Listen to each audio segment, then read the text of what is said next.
ಏನಕ್ಕೊಬ್ಳು ಹೆಂಡ್ತಿರೋಳು. ನೀವು ನೋಡಿದಿರಿ ಅಂತ ಕಾಣಿಸುತ್ತೆ, ನನ್ನ ಅನುಭವದಲ್ಲಿ ನೋಡಿದ್ದೀನಿ. ಅವ್ರ ಗಂಡ ಕರ್ನಾಟಕದ chief administrative officer, chief secretary ಆಗಿರ್ತಾರೆ ಅಂತ ಇಟ್ಕೊಳ್ಳಿ, ಅಥವಾ ಯಾವುದೋ ಒಂದು ಜಿಲ್ಲೆಯ ಕಲೆಕ್ಟರ್ ಆಗಿರ್ತಾರೆ, ಡೆಪ್ಟಿ ಕಮಿಷನರ್ ಆಗಿರ್ತಾರೆ. ಅವ್ರ ಹೆಂಡತಿ ಕೇಳ್ತಿ ಏನು ಗೊತ್ತಾಗಲ್ಲ ಇವ್ರಿಗೆ.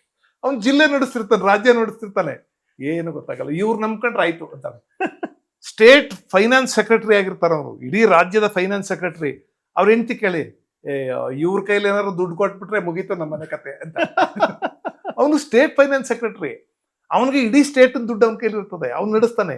ಇವ್ರ ಮನೇಲಿ ಮಾತ್ರ ಅವ್ರೇನು, ಇವ್ರ ಕೈಲಿ ದುಡ್ಡು ಕೊಟ್ರೆ ಮುಗೀತು ಇವ್ರ ಕತೆ, ನಮ್ಮ ಮನೆದು ನಾನು ಆಗೋತ್ತಿಗೆ ಮ್ಯಾನೇಜ್ ಮಾಡ್ತಾ ಇದ್ದೀನಿ ಅಂತಂತ. ಇದು ಎಲ್ಲ ಕಡೆನೂ ನಡೆಯುತ್ತೆ.